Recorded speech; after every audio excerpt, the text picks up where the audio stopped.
Amigos IAS. So నిన్న జరిగిన APPSC group 2. So APPSC group 2 question paper అది ఎలా వచ్చింది మరియు దాని యొక్క కట్ ఆఫ్ ఎంత ఉండొచ్చు ఈ కట్ ఆఫ్ అనేది మనం చూద్దాం. సో నెక్స్ట్ తర్వాత ఏం చేయాలి, ఎవరెవరు ప్రిపేర్ అవ్వాలి, ఎంత మార్క్స్ క్రాస్ అయితే బాగుంటుంది, పేపర్ టఫ్నెస్ ఎలా వచ్చింది. సో మనం ఈ డైమెన్షన్స్ చూద్దాము. సో ఎందుకంటే చాలామంది ఆస్పిరెంట్స్ ఎగ్జామ్ అయిపోయినాక ఆలోచిస్తున్నారు, ఎగ్జామ్ ఎలా ఉంది, మిగతా వాళ్ళు ఎలా రాశారు అనే విధంగా ఆలోచిస్తున్నారు.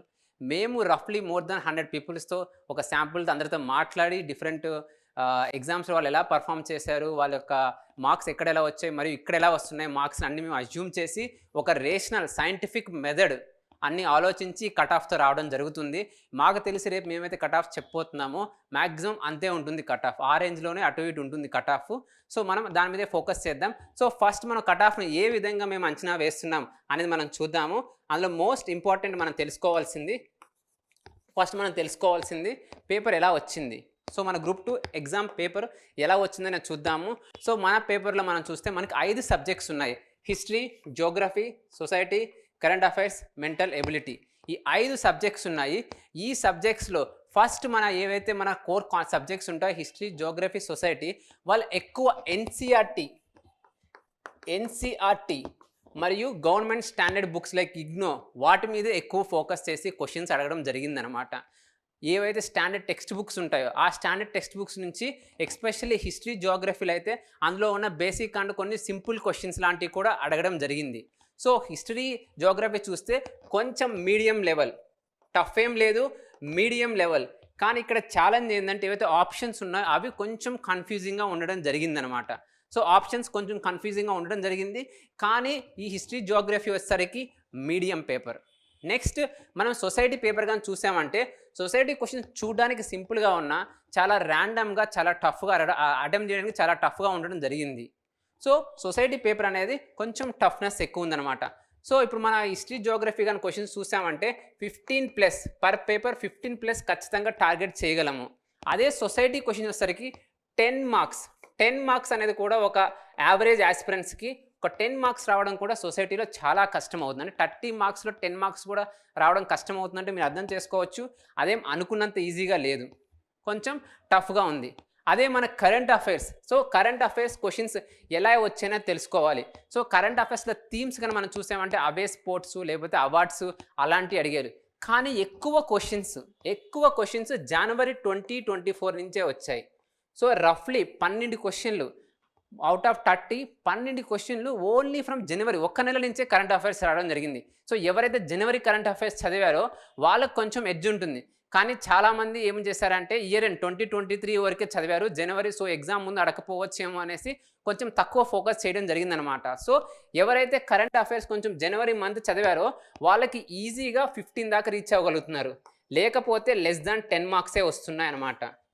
సో ఎవరైతే జనవరి కరెంట్ అఫైర్స్ తక్కువ చదివారో వాళ్ళకి 10 మార్క్స్ రావడం కూడా కష్టమైంది. ఎవరైతే చదివారో వాళ్ళు 15. కానీ మేము చూసిన శాంపుల్ చూస్తే చాలామంది జనవరి కరెంట్ అఫైర్స్ అనేది ఎక్కువ చదవలేదు.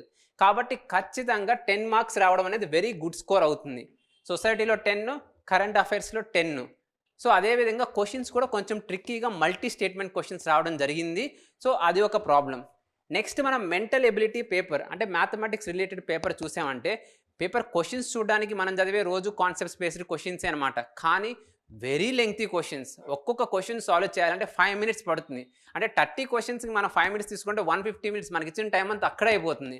అసలు 15 క్వశ్చన్స్ మనము 45 మినిట్స్లో చేయడం అనేది బిగ్గెస్ట్ ఛాలెంజ్ అయింది మెంటల్ ఎబిలిటీలో. ఎవరైతే మ్యాథమెటిక్స్ బాగా వచ్చో వాళ్ళు కూడా 20 to 25 చేయడం అనేది కష్టమైంది. కాబట్టి నా దృష్టిలో మెంటల్ ఎబిలిటీ అనేది 10 మార్క్స్ రావడం కూడా వెరీ గుడ్ స్కోర్ అవుతుంది. అంటే ఒక సబ్జెక్ట్ మ్యాథమెటిక్స్ సబ్జెక్ట్లో 10 మార్కులు రావడం అనేది కూడా చాలా ఛాలెంజింగ్ అవుతుంది. అంటే మనం చూస్తే హిస్టరీ, జియోగ్రఫీ అనేది ఎన్సీఆర్టీ వల్ల కొంచెం మీడియం బేస్డ్ క్వశ్చన్స్ అయినాయి. అదే మనము society, current affairs, mental ability చూస్తే చాలా కష్టంగా ఉంది. సో ఓవరాల్ మనం ఈ నెంబర్స్ అన్ని చూస్తే కరెక్ట్ క్లియర్గా అర్థమవుతుంది పేపర్ అనేది మీడియం టు టఫ్ రేంజ్లో ఉందన్నమాట. పేపర్ ఏం అంత ఈజీగా లేదు, ఎవరైతే రోజు చదువుతున్నారో వాళ్ళే కష్టపడ్డారు. అదే నార్మల్ స్టూడెంట్స్ ఎవరైతే ఉంటున్నారో ఇప్పుడే ఫీల్డ్లోకి వచ్చారో వాళ్ళైతే పేపర్ అటెంప్ట్ చేయడం అనేది కూడా చాలా ఛాలెంజింగ్ అయిపోతుంది. సో ఓవరాల్గా మనం ఏం చెప్పవచ్చు అంటే కట్ ఆఫ్ అనేది ఖచ్చితంగా చాలా తక్కువ ఉంటుంది. కట్ ఆఫ్ అనేది డెఫినెట్గా చాలా తక్కువ ఉండడం జరుగుతుందన్నమాట.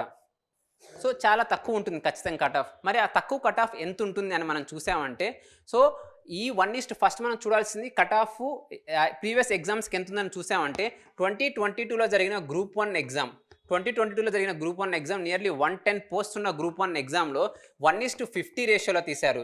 ఆల్మోస్ట్ 6,000 స్టూడెంట్స్ రావడం జరిగిందనమాట. ఈ 6,000 స్టూడెంట్స్ ఉన్నప్పుడు కట్ ఆఫ్ ఎంత ఉందంటే 59 మార్క్స్ అవుట్ ఆఫ్ 240కి 59 మార్క్సే ఉన్నాయి. మనం ఇది చూసామంటే 25% ఆఫ్ ద మార్క్స్ వస్తే ఆ ఇయర్ 6,000 మందిలో ఉంటున్నారు. అదే మన గ్రూప్ 2కి వచ్చేసరికి ఇప్పుడు ఆల్మోస్ట్ 900+ జాబ్స్ ఉండడం జరిగింది. 900+ జాబ్స్ అంటే ఇంటూ 50 రేషియో కానీ మనం చూసామంటే ఆల్మోస్ట్ 45,000 స్టూడెంట్స్ అనేవాళ్ళు ఖచ్చితంగా సెలెక్ట్ అవుతారు. 45,000 స్టూడెంట్స్ అంటే ఒక గ్రూప్ 1 ఎగ్జామ్లో 240 పెడితే 59 వచ్చింది. సో ఇప్పుడు మన ఎగ్జామ్కి ఎంత మార్క్స్ ఉన్నాయి? 150 మార్క్స్ ఉన్నాయి. సో ఈ 150 మార్క్స్కి మరి ఎంత కట్ ఆఫ్ ఉండొచ్చు అని చూస్తే ఈ పేపర్ టఫ్నెస్ మరియు 1:50 రేషియోలో తీసే 45,000 మంది నెంబర్ కానీ మనం చూసామంటే క్లియర్గా అర్థమవుతుంది ఒక కట్ ఆఫ్ అనేది 25% to 30% of the total marks. So 25% of the మార్క్స్కి కంటే ఎక్కువ వెళ్ళడం అనేది చాలా కష్టమవుతుంది. 25% 30 మార్క్స్ అంటే నా ప్రిడిక్షన్ ప్రకారం మినిమం 40 మార్క్స్ వచ్చినవాడు 100% సేఫ్. అసలు 40 మార్క్స్ వచ్చినవాడు ఎగ్జామ్ గురించి ఆలోచించాల్సిన అవసరం కూడా లేదు. వాళ్ళు ఖచ్చితంగా మెయిన్స్కి 100% ప్రిపేర్ అవ్వచ్చు 40 మార్క్స్ క్రాస్ చేసిన వాళ్ళు. ఇంకా చెప్పాలంటే 35 మార్క్స్ వచ్చిన వాళ్ళు కూడా సేఫే. చాలామందికి మంచి స్టూడెంట్స్ కూడా 40-45 దగ్గరే ఉన్నారు. వాళ్ళే అక్కడ ఉన్నారంటే ఇంకా అదర్ కొంచెం యావరేజ్ స్టూడెంట్స్ ఇంకా తక్కువ ఉంటారు. సో నా ప్రిడిక్షన్ 35 మార్క్స్ దగ్గరే ఉంటుంది మా cut off. Group 2 cut off వచ్చేసరికి జస్ట్ 35 మార్క్స్ దగ్గర అంటే 150కి ఎవరికైతే 35 వస్తుందో వాళ్ళు ఖచ్చితంగా సేఫ్ ప్రిపేర్ అవ్వచ్చు అనమాట. సో 35 కంటే తక్కువ ఉండొచ్చా అంటే కట్ ఆఫ్ కొన్నిసార్లు తక్కువ కూడా వెళ్ళొచ్చు. ఎందుకంటే 45,000 మంది గుడ్ స్టూడెంట్స్ ఉండడం అనేది కొంచెం కష్టం అవుతుంది. సో ఖచ్చితంగా 35 కంటే తక్కువ కూడా ఉండొచ్చు కట్ ఆఫ్. కానీ మా ప్రిడిక్షన్ 35 కంటే ఉన్న వాళ్ళు సేఫ్. అదే 40+ ఉన్నారంటే 100% సేఫ్. వాళ్ళు ఇంకా ఎగ్జామ్ గురించి నెక్స్ట్ రాబోయే మెయిన్స్ గురించి ఆలోచించుకోవాలి. ఇప్పుడైతే ప్రిలిమ్స్ ఉందో దాని గురించి కంప్లీట్గా పక్కన పడేయాలి. ఇంకా దాని గురించి ఆలోచించి లేకపోతే ఇన్స్టిట్యూట్లోను అశోక్ నగర్ లేకపోతే ఏదో చాలా మాటలు చెప్తూ ఉంటారు. అంత ఉంటుంది కట్ ఆఫ్, ఇంత ఉంటుంది కట్ ఆఫ్ అనేసి మన మైండ్ని డివేట్ చేసి ఏదైతే ఎగ్జామ్ రిజల్ట్ వచ్చే వరకు మనల్ని చదవనీరనమాట. దానివల్ల ఏమైందంటే చూద్దాం మెయిన్స్ ఇప్పుడు జూన్ టు జూలైలోనే మెయిన్స్ ఉండబోతుంది. సో ఇంత తక్కువ టైంలో మెయిన్స్ ఉంటుంది కాబట్టి సడన్గా రిజల్ట్ వచ్చినాక చదవడం కష్టమైపోతుంది. కాబట్టి 40 దాటిన వాళ్ళు 100% ప్రిపేర్ అవ్వచ్చు. 35 దాటిన వాళ్ళు కూడా కాన్ఫిడెంట్గా ఉండి ఎటువంటి ఆలోచన లేకుండా మీరు ఈ ఎగ్జామ్ ప్రిపరేషన్ స్టార్ట్ చేయొచ్చు అనమాట. సో కట్ ఆఫ్ ఎంత ఉండొచ్చు? 35 దగ్గరే ఉంటుందన్నమాట. 35 to 40 రేంజ్లోనే ఉంటుంది. సో ఖచ్చితంగా ప్రిపేర్ అవ్వచ్చు. సో ఇది నెక్స్ట్ నేను చెప్పాల్సిన లాస్ట్ పాయింట్ ఏంటంటే టెస్ట్ సిరీస్ గురించి. టెస్ట్ సిరీస్ గురించి మీరు ఎవరు మార్క్స్ గురించి ఆలోచించకండి. ఏవైతే 35 క్రాస్ అయ్యారో 100% వెళ్ళి ఒక మెయిన్స్ టెస్ట్ సిరీస్ జాయిన్ అవ్వండి. మెయిన్స్ టెస్ట్ సిరీస్ జాయిన్ అయ్యి ఖచ్చితంగా దాన్ని రాయండి. మేము ఏదైతే అమిగోస్లో టెస్ట్ సిరీస్ కండక్ట్ చేస్తున్నామో లాస్ట్ గ్రూప్ 2 టెస్ట్ సిరీస్ ఏదైతే పెట్టామో మేము ఎస్పెషల్లీ ఎన్సీఆర్టీ బేస్డ్ కోసమే హిస్టరీ జోగ్రఫీ పెట్టాము. మేమైతే పెట్టాము యాజ్ ఇట్ ఈస్ క్లిక్ అయింది. కావాలంటే మీరు పేపర్స్ అనేది అవైలబుల్ ఉన్నాయి పీడిఎఫ్లో. ఖచ్చితంగా మీరు ఆ పేపర్స్ చెక్ చేసుకోవచ్చు. చాలా క్వశ్చన్స్ డైరెక్ట్గా రిపీట్ అవుతున్నాయి అనమాట. ఎందుకంటే మేము ఎగ్జామ్లో ఏవైతే క్వశ్చన్స్ అడుగుతున్నారో దాని ఓరియంటెడే ఉన్నాము మేము. సో మీరు ఖచ్చితంగా అమిగోస్ టెస్ట్ సిరీస్ మార్చి 10th స్టార్ట్ చేయబోతున్నారు. గ్రూప్ 2 టెస్ట్ సిరీస్ మేము 100% అష్యూరెన్స్ ఇస్తున్నాము. ఎగ్జామ్ ఏదైతే కండక్ట్ చేస్తున్నారో అటువంటి ఓరియంటేషన్లో ఉన్నాము. మీకు అటువంటి టెస్టే కండక్ట్ చేస్తాము. మీకు మా ఇన్స్టిట్యూట్లో రఫీ అహ్మద్ సార్ ఉంటారు, గ్రూప్ 2 టెస్ట్ సిరీస్ మెంటర్. మీరు ఆయనతో మాట్లాడవచ్చు. వచ్చి ఇన్స్టిట్యూట్కి వచ్చి ఖచ్చితంగా మీకు రైట్ గైడెన్స్. ఆయన ఇప్పటికే లాస్ట్ టైం గ్రూప్ 1 కండక్ట్ చేసినప్పుడు అవుట్ ఆఫ్ ఆయన పర్సనల్ మెంటర్షిప్లోనే 22 మంది క్వాలిఫై అవ్వడం జరిగింది. సో 110లో 22 మంది క్వాలిఫై అయ్యారంటే అర్థం చేసుకుని 20% ఆఫ్ ద స్టూడెంట్స్ ఆయన మెంటర్షిప్లోనే క్వాలిఫై అయ్యారు.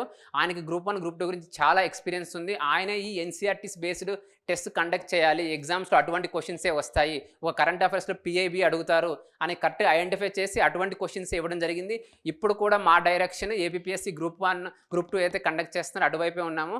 కాబట్టి వచ్చి వెంటనే టెస్ట్ సిరీస్ జాయిన్ అవ్వండి. ఏమాత్రం లేట్ చేయకండి. మీరు ఒకసారి లేట్ చేశారు అంటే రేపు రిజల్ట్ వచ్చినాక మీకు టైం ఏముంటుంది చదువుకోవడానికి. సో కాబట్టి ఎవరైతే 35 మార్క్స్ క్రాస్ అవుతున్నారో వాళ్ళు ఖచ్చితంగా 100% వచ్చి ప్రిపేర్ అవ్వండి.